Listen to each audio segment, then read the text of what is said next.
తాడేపల్లి నవోదయ కాలనీలో ఐఏఎస్ అధికారి రాముడు కుమార్తె మాధురి ఆత్మహత్య కలకలం రేపింది. ఏపీఎస్సీ కమిషన్ సెక్రటరీగా రాముడు పనిచేస్తున్నారు. 8 నెలల క్రితం బేతంచెర్లకు చెందిన రాజేష్ ను ప్రేమించి పెళ్లి చేసుకుంది మాధురి. అయితే పెళ్లి తర్వాత రాజేష్ అసలు స్వరూపం తెలిసిందని, అత్తింటి వారి వేధింపులు భరించలేక కేవలం 4 నెలల్లోనే పుట్టింటికి వచ్చిందని మాధురి తల్లిదండ్రులు చెప్తున్నారు.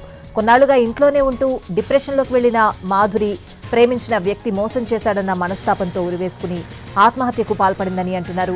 కేసు నమోదు చేసుకుని దర్యాప్తు చేపట్టారు మంగళగిరి డీఎస్పీ మురళీకృష్ణ.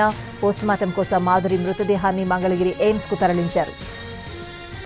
తాడేపల్లి నవోదయ కాలనీలో ఐఏఎస్ అధికారి రాముడు కుమార్తె మాధురి ఆత్మహత్య కలకలం రేపింది. పూర్తి అప్డేట్స్ అడిగి తెలుసుకుందాం. విజయవాడ నుంచి మా ప్రతినిధి వినయ్ లైవ్ లో ఉన్నారు. వినయ్,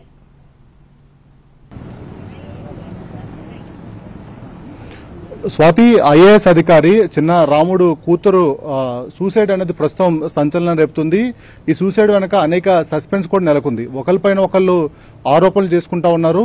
ఐఏఎస్ చిన్న రాముడికి మాధురి అనే ఒక కుమార్తె ఉంది. 8 నెలల కిందట రాజేష్ నాయుడు అనే అబ్బాయి ఇన్స్టాగ్రామ్ లో పరిచయం అయ్యాడు. ఆ తర్వాత వాళ్ళిద్దరు కూడా వెళ్లిపోయి పెళ్లి చేసుకున్నారు. తర్వాత పెద్దలు మళ్లీ వాళ్ళిద్దరికి వివాహం చేశారు. ఆ తర్వాత నుంచి ఇద్దరి మధ్య కొద్దిగా గొడవలు జరుగుతున్నాయని చెప్పి చిన్నరాముడు తరపు నుంచి ఆ వెర్షన్ చెప్తా ఉంటే, భర్త రాజేష్ నాయుడు కేవలం తల్లిదండ్రులు పరువు హత్య కిందనే ఆమెను చంపేశారని చెప్పి అటు రాజేష్ నాయుడు కూడా చెప్తా ఉన్నారు. ఓవరాల్ గా గత 3 నెలల నుంచి కూడా ఆమె విజయవాడ నవోదయ కాలనీలోనే తల్లిదండ్రుల దగ్గరే ఉంటుంది. అయితే నిన్న ఆమె సూసైడ్ చేసుకున్నట్టు కూడా మనకు తెలుస్తా ఉంది. సూసైడ్ చేసుకున్న అనంతరం ఆమెని హాస్పిటల్కి తీసుకెళ్లారు. హాస్పిటల్ తీసుకెళ్లిన తర్వాత ఆమె మృతి చెందడంతో ఈ రోజు కొద్దిసేపటి క్రితమే మంగళగిరి నిమ్స్ హాస్పిటల్ కి పోస్టుమార్టం నిమిత్తం తీసుకొచ్చారు. పోస్టుమార్టం కంప్లీట్ అయినప్పుడు కూడా అటు ఈ కేసుకు సంబంధించి అనేక